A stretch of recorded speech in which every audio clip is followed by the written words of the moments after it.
on your dimensionality and kept only those coordinates. And you go ahead and do your vector similarity on these vectors. That's what you're supposed to do.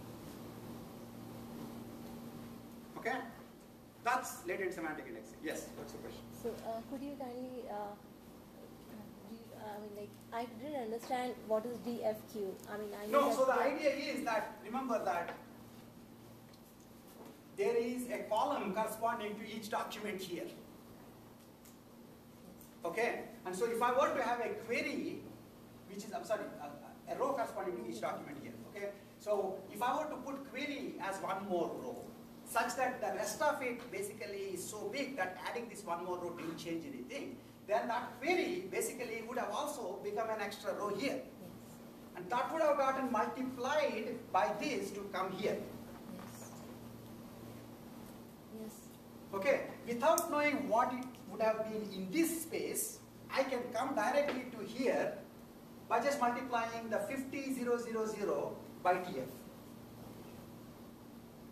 It looks like gobbledygook if you do not remember where these things came from. Okay, so I'm just using obvious properties. dt is df times ff times df dash. df and tf are orthonormal matrices. And I happen to need q times tf. I happen to need dfq times ff. To get dfq times ff, it turns out that q is dfq times some dfq times ff times df dash. And if I multiply on both sides by tf, then tf times tf dash will go away because it becomes 1. And that would just leave me dfq times ff, which is what I wanted. So to get dfq times ff, I just need to multiply q by the term factor matrix. Which is another long-winded way of saying that the document came in terms of the unit vectors of x and y directions. The TF matrix tells you how x and y directions, unit vectors, get mapped into x dash, y dash space. So you multiply this representation by that coordinate transformation matrix, you get the new coordinates. That's all you're saying. Okay? Okay? So, and then once I have this, I essentially keep, so I decide upfront how many dimensions I want to keep. And you can decide how much, variance you're willing to lose, and then, pick up the number of dimensions that you're going to keep. Okay? Yes? Rank 2, since we took rank 2, we got 2-dimension matrix. And if you consider rank 3, it'll be a 3-dimensional space. So I cannot draw a nice little picture here for you. But it'll be a 3-dimensional space. One more thing, TF dash is not considered for the calculation in the final. What? For getting this matrix, the next matrix, we didn't consider TF, this FF, right? We added only DF into FF to get this, because basically, so think of, you have a new factor space in which documents become new points with their own coordinates. Terms also become new points with their own coordinates. You're mostly interested in how documents get mapped. That's why I just looked at the TF times. So then FF calculation, what do you mean? sorry, TF calculation will not be. No, but you use the TF calculations to convert Q Only for the to the, that's where it is most useful. Okay? That's where it's most useful. And this is another way it's useful, by the way, is this. I didn't say it in any of the slides. Suppose you're trying to figure out, now you want to do, let's say, correlation analysis.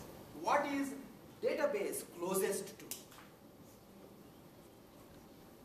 in among the rest of the terms? Okay, so what do? I convert database into the factor space.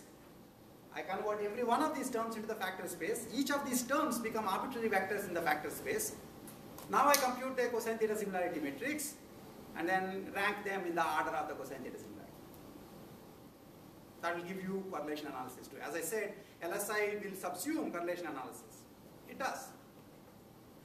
Because the terms are also, points in the new space. Yes?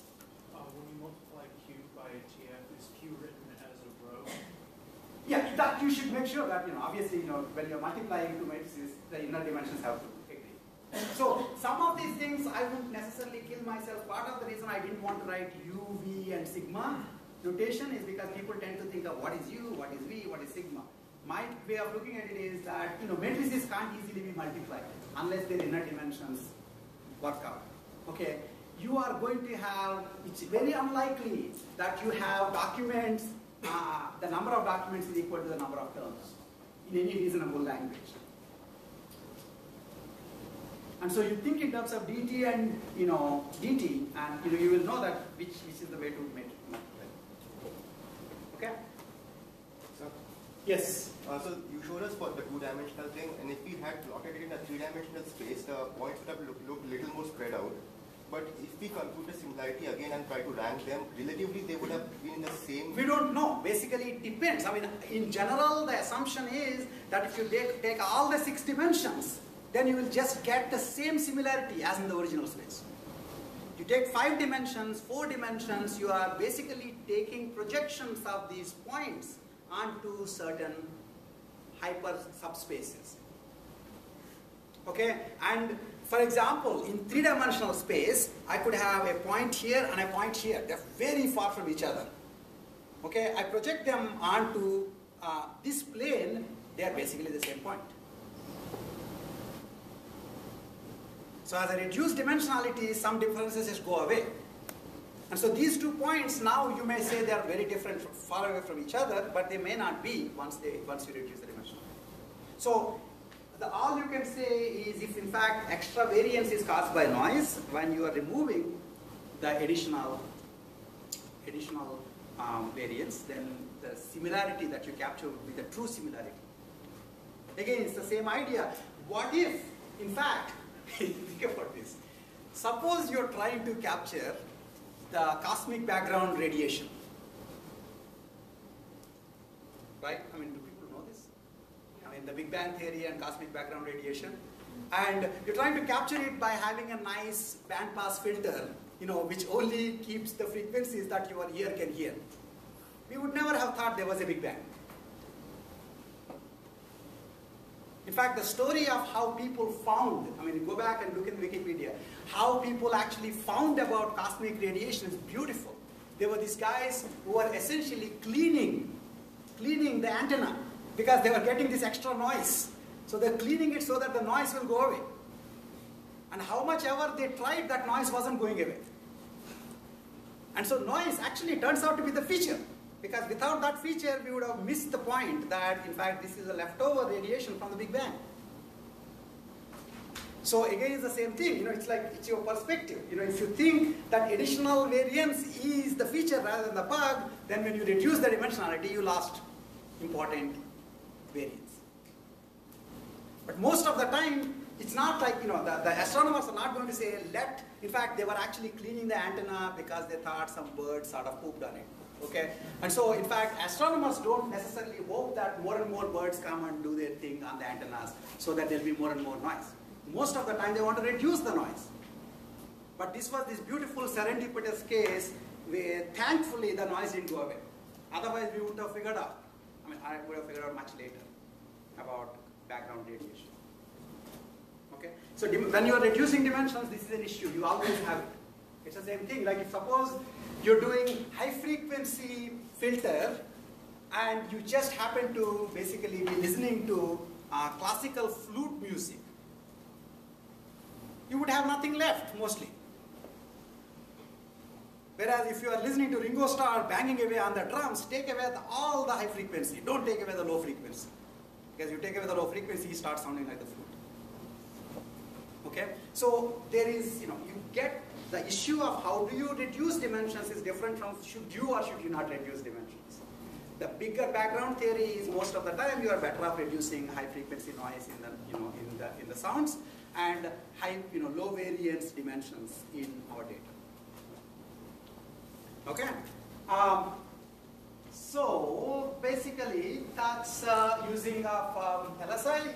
As I said, you compute the SVD, you store the first k columns of the df times ff matrix, keep the df matrix handy. As somebody was saying, how do I use df matrix? Keep it handy. When the new query q comes, take the k columns of q and take q times df. In fact, you can just multiply q times df because the rest of the columns would be removed anyway. Take the q times df and just take the the k columns. And now you have a k-dimensional representation of Q in this new factor space. Now compute your vector space. As I said, in fact, even if you don't care about doing query processing, you may still be interested in doing LSI if you want to look at cluster analysis. In fact, at one time, there was a search engine called Manjaro, done by a great theorist, which essentially will do SVD analysis on the results that are generated. So, for example, you send the query, you got, let's say, top 300 results, okay, using normal vector similarity. Now you do LSI on those 300 results to look for clusters on them and say all these results are about Kalahari Bushman. These results are for George Bush, the president. These results are for something else. And he was using LSI to do those dimensional regression. Now it turns out actually, that turns out to be a better idea for LSI than doing LSI on the entire document corpus, because this is the last part I will say today. LSI is polynomial, which is great in any class other than this class. Right? Polynomial is what you wanted. LSI is only polynomial, it's n cube. Okay? And n cube is n is the number of documents. And that's not good. Right? So thankfully LSI can be done offline. So as the Google servers keep increasing, they can do humongous amount of LSI offline. You know, it takes 2 years, by which time the web has changed again, and then they have to redo it again. But you know, if you have fast enough machines, you can do LSI, you know, even though it's cubic time.